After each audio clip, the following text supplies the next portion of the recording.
first and foremost, Aaron, what were your initial thoughts when the trade came out? Maybe have now that the dust has settled a little bit since the news, have things changed at all from your perspective? What do you see here? Yeah, I think it's a really interesting one for a lot of different reasons. I think first off, it's sad to see, but you can see what happens when you know, you sit in mediocrity for too long. You continue to bring back talent. As in the NBA, bird rights runs everything, and the idea to continue keeping Bradley Beal but failing to, um, you know, surround him with actual talent has led to him being overpaid and now getting a terrible return that probably could have been much, much better. Like we've seen of returns of Donovan Mitchell, um, you know, not as much as Kevin Durant, but those kind of, mammoth deals that could have been possible a few years ago. But now, due to just the sheer size of his contracts, his usage rate, his productivity, it's you end up getting just first round pick swaps, not even unprotected picks. Usually, unprotected picks are just the start to conversations like this. Here, it was a non-starter with teams.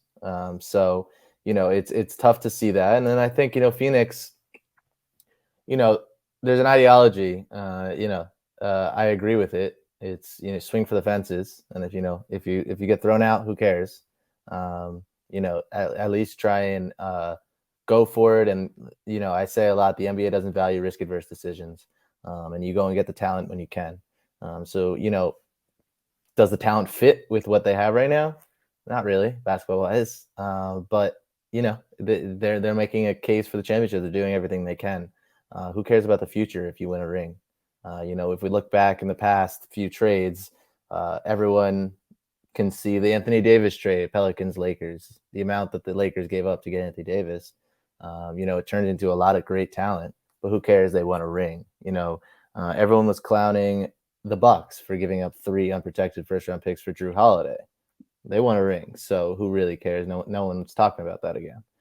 So there are those kind of deals where, the Nuggets giving up Monte Morris and Will Barton and getting KCP back, he was a pivotal reason that they, made won the finals. So, there are always moves that don't look right, but are moves that actually impact winning a lot. And, you can always stay in mediocrity and try and continue to do what you can and try and capitalize on those top picks that you get. I mean, how many times has Washington had a top pick that they failed on?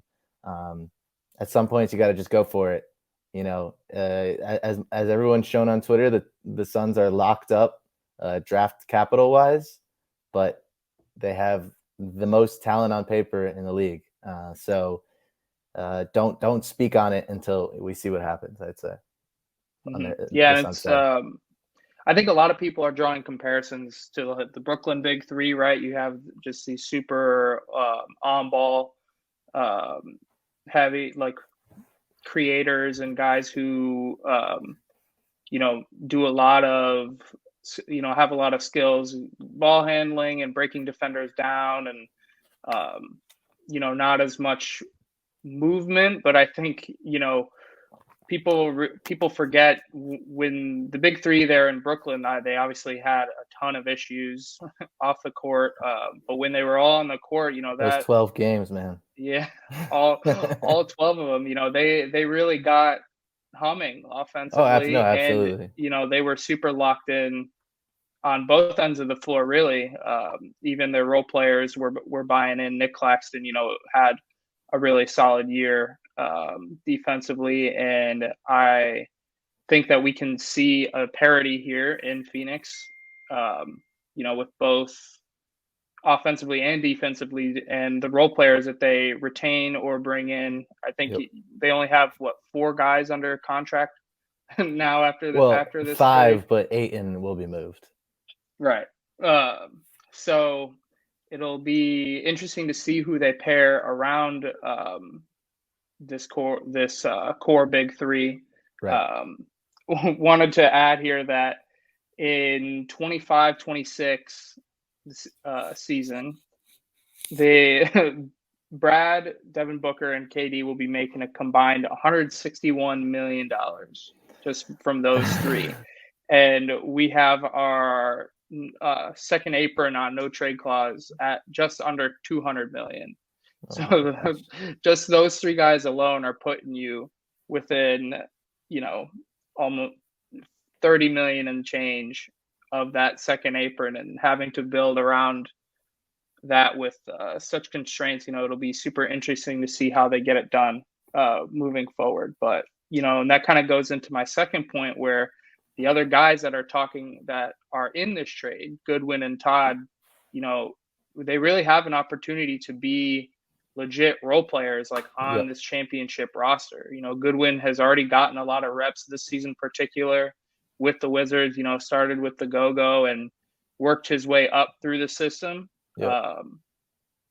Taking advantage of every opportunity he got. And Isaiah has, all the physical tools and the talent, to be a great player, a good player in this league. And specifically on the defensive end, his ability to be a weak side helper, a roamer, using his length to pin things on the glass. And I'm excited for his future in Phoenix. I guess the one downside you could say is Phoenix is the only team without a G League program. Yeah. So if it's gotta change, man. Yeah, it definitely does. Even Portland. We got one with Portland, right? Yeah. Mm-hmm. Yeah. So that developmental piece will be huge. Finding ways to get in-game reps, on a championship team for a young player is already hard enough. And without a G League program, it could be, the opportunities could be even more scarce. So, absolutely. He's got to find a way. Both of them have to find a way to make an impact quickly, and we'll see who they bring in around. If they, I'm sure they'll be interested in re-signing, the Jock Londales, the Torrey Craigs, bringing back some of those pieces to help fill in the gaps. But there's opportunity now. Now these guys just got to go out and take it. Absolutely. And I think just to add on, we'd be, remiss to not mention, now that this, being a no trade clause podcast, just the rules of the second apron. And like you said, in 25-26, the fact that at the day after the last day of the 23-24 regular season, that's when things change about when their pick gets frozen 7 years away. And then, so that would be the 2030, 2031 pick for the Suns. And then if they do it again the next year, that pick gets moved to the end of the first round, regardless of the outcome of that season. So, even though I talked a lot about saying, they're going to get it, there are a lot of risks on the board, without a doubt. And James Jones, all those guys, I bet know that, if this doesn't work out, there's probably a new front office in Phoenix. But that's just how the industry goes. That's just how it works. You can't be scared of risks. You can't be worried about new CBA rules about, picks 7 years away. You don't even know what your roster is going to look like then. So, you go and get a talent like Bradley Beal, it makes sense. But yeah, there are a lot of implications CBA wise, the new CBA, in terms of the roster right now. Yeah. And that's probably why they did it now, right? Rather than, waiting after the draft and stuff. Yeah. So they have 2 years to figure it out before that frozen pick comes in. Mm-hmm.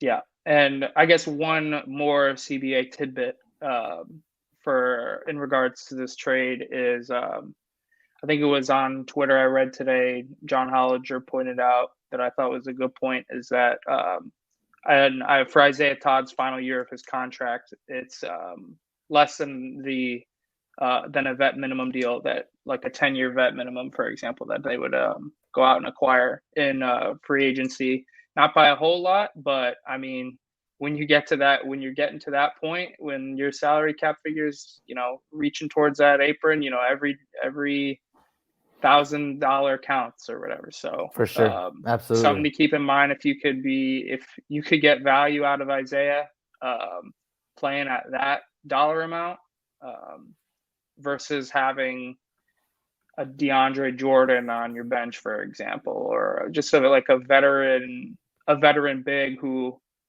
can, won't be providing as much on court upside. Yep.